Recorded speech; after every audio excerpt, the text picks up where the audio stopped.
ਸਤਿ ਸ਼੍ਰੀ ਅਕਾਲ। ਤੁਸੀਂ ਦੇਖ ਰਹੇ ਹੋ ਦੈਨਿਕ ਸਵੇਰਾ ਟੀਵੀ। ਤਾਂ ਇਸ ਵੇਲੇ ਮੇਰੇ ਨਾਲ ਲਾਲ ਸਿੰਘ ਆਰਿਆ ਮੌਜੂਦ ਹੈਗੇ ਨੇ, ਅਨੁਸੂਚਿਤ ਜਾਤੀ ਦੇ ਪ੍ਰਧਾਨ ਨੇ, ਰਾਸ਼ਟਰੀ अध्यक्ष हैगे ने। गलबात करते हैं। सर पहले तो बहुत बहुत स्वागत है आपका जलंधर आने पर। बहुत बहुत धन्यवाद। सर एक बात आ रही है सामने कि लगातार प्लान हो रहा है विदेश की धरती से भारत पर भारतीय लोग जो उनको डिपोर्ट किया जा रहा है। पहले भी एक जहाज़ आया, रात को भी एक आया, एक आज फिर आने वाला है।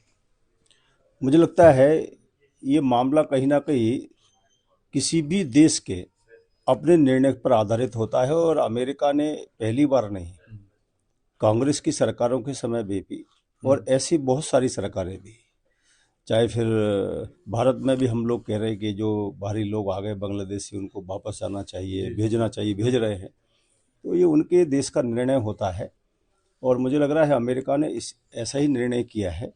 उसमें हमको किसी भी कीमत पर ये नहीं सोचना चाहिए कि साहब ये हमको वापस क्यों भेज रहे हैं। विरोधी दल मुझे लगता है विरोधी दलों की सरकारें जब रही है इंडी गठबंधन, तब भी लोगों को भेजा गया है। माननीय प्रधानमंत्री जी अभी अमेरिका गए थे, उन्होंने इस संबंध में बहुत डिटेल बातचीत की होंगी और इसलिए मुझे ऐसा लगता है अमेरिका और भारत के जो वैश्विक संबंध है उसमें भारत के विकास, भारत के सम्मान, भारत के स्वाभिमान, उसकी सीमा की रक्षा, उसके आर्थिक विकास में अमेरिका का बड़ा योगदान रहा है। मुझे लगता है कि जो भी वापस हमारे लोग आ रहे हैं वो कहीं दूर और किसी देश में नहीं जा रहे, बल्कि अपनी धरती पर आ रहे हैं। एक और बात पर मैं जानना चाहता हूँ कि लोगों ने जो भारत डिपोर्ट होकर के वापस आ रहे हैं, काफ़ी पैसा उनका लगा है। 40 से 50-60 लाख तक उन्होंने खर्चा किया है, अपने घर गिरवी रखे हैं, अपनी ज़मीनें गिरवी रखे हैं। कहीं ना कहीं उनकी भरपाई किस तरह से होगी, क्योंकि इमिग्रेशन वाले जहाँ जो एजेंट लोग हैं वो लगातार ऐसे लोगों को अपनी बातों में उलझा करके उनका पैसा इनने में मुझे लगता है जो एजेंट है, जिन एजेंटों की चुंगल में षड्यंत्र पूर्वक उनको ले आया गया है, उन एजेंटों पर, उन षड्यंत्रकारियों पर प्रभावी कार्रवाई हो। मुझे लगता है तब कहीं ना कहीं जाकर हमारे जो लोग अनजाने में या बहुत बड़े ख्वाब जिनको दिखा दिए जाते हैं उनके कारण वो अपनी ज़मीन जायदाद गिरवी रखकर पहुंच जाते हैं, तो इससे कहीं ना कहीं बचा जाएगा। और मुझे लगता है इस संबंध में सरकार कोई ना कोई भविष्य में निर्णय लेगी, क्योंकि इन डेपुटेशन में काफ़ी सारे ऐसे लोग भी हैं जो एससी कम्युनिटी के लोग हैं। उनके लिए भारत सरकार क्या करे? मुझे लगता है कि देश 1975 में आज़ाद हुआ है और 1975 में 57 साल कांग्रेस की सरकार रही है। भारतीय जनता पार्टी केवल 10 साल सरकार रही है। इन 10 सालों में नरेंद्र मोदी जी ने दलित हो, आदिवासी हो, उनके महापुरुषों का सम्मान हो, उनकी प्रगति का, सशक्तिकरण का आधार हो, हमारे नौजवान हो, महिला हो, किसान हो, या देश को विकसित बनाने के लिए कोई निर्णय हो, रोजगार के साधन बढ़ाने के काम हो, युवाओं को मेडिकल इंजीनियरिंग कॉलेज में सीटें बढ़ाने का काम हो, ये कहीं ना कहीं मोदी जी कर ही रहे हैं। और उसी का परिणाम है कि इन 10 सालों में 25 करोड़ लोग वो गरीबी रेखा से ऊपर आ गए हैं। एक बात और जानना चाहता हूँ कि जैसे जो लोग बाहर से आ रहे हैं, विदेश की धरती से डिपोर्टेशन की जा रही है, कहीं ना कहीं पंजाब सरकार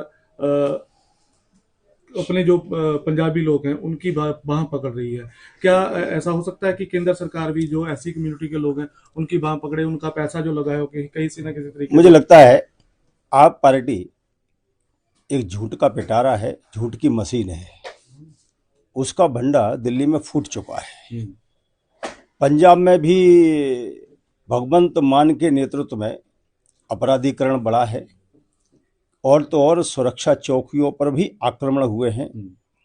लोगों की अपहरण किए जा रहे हैं, उनसे वसूलियां की जा रही हैं, भ्रष्टाचार चरम सीमा पर है। और तो और बाबा साहब अम्बेडकर का चित्र लगाने वाले भगवंत मान के नाक के नीचे अमृतसर में बाबा साहब अम्बेडकर की स्टैच्यू को तोड़ा जाता है, सरेआम दिन में तोड़ा जाता है, तिरंगा और संविधान को जलाने का षड्यंत्र होता है। वहाँ भगवंत मान को जाने का समय नहीं मिला, दिल्ली के चुनावी पर्यटन में जाने का समय मिला। ऐसा भगवंत मान किसका हाथ पकड़कर किसी को सम्मान देने की क्षमता ही उसमें नहीं है। और इसलिए मोदी जी ने अभी जो बजट प्रस्तुत किया है, हमारी सीतारमण जी ने, उसमें दलितों को, आदिवासियों को, महिलाओं को, युवाओं को, मध्यम वर्ग को, किसानों को, सभी के लिए और रोजगार के साधन निकालने के लिए बहुत सारी योजना चालू हुई हैं। पंजाब के हमारे जो लोग बाहर से आ रहे हैं उनका अभिनंदन है, उन सरकारी योजनाओं का लाभ उठाएं और फिर से अपने कदमों पर खड़े हों। जैसे डिपोटेशन हो रही है, ऐसे केंद्र सरकार क्या मांग करेगी? भारत मांग करेगा कि जो लोग भारत के खिलाफ षड्यंत्र रच रहे हैं उनको वापस लाने के लिए?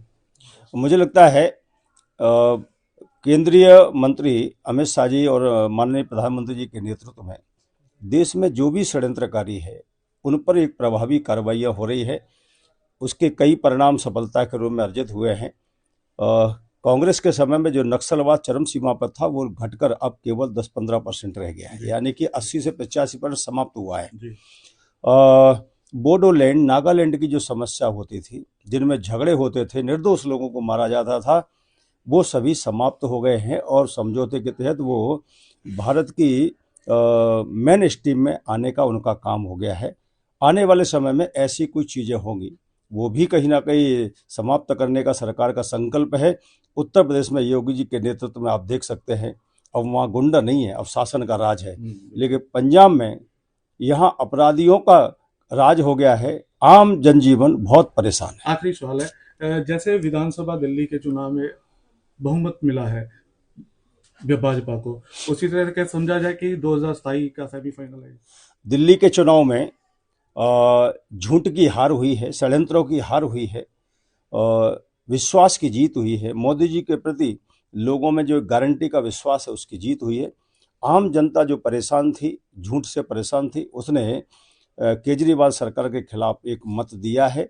और मुझे लगता है आने वाले समय में पंजाब की धरती पर भी भगवंत मान की सरकार निश्चित रूप से जाएगी, क्योंकि हमारा पंजाब जब भारतीय जनता पार्टी के हाथ में आएगा तो विकसित पंजाब होगा, समर्थ पंजाब होगा और देश के विकसित भारत में पंजाब का भी बड़ा योगदान होगा। मोदी जी इस तरफ बहुत प्रयास कर रहे हैं, चाहे वंदे भारत एक्सप्रेस हो, चाहे 4 लेन 6 लेन के मामले हो, चाहे करतारपुर कॉरिडोर का मामला हो, हर तरफ विकास पंजाब की दृष्टि से वो कर रहे हैं। थैंक यू, धन्यवाद।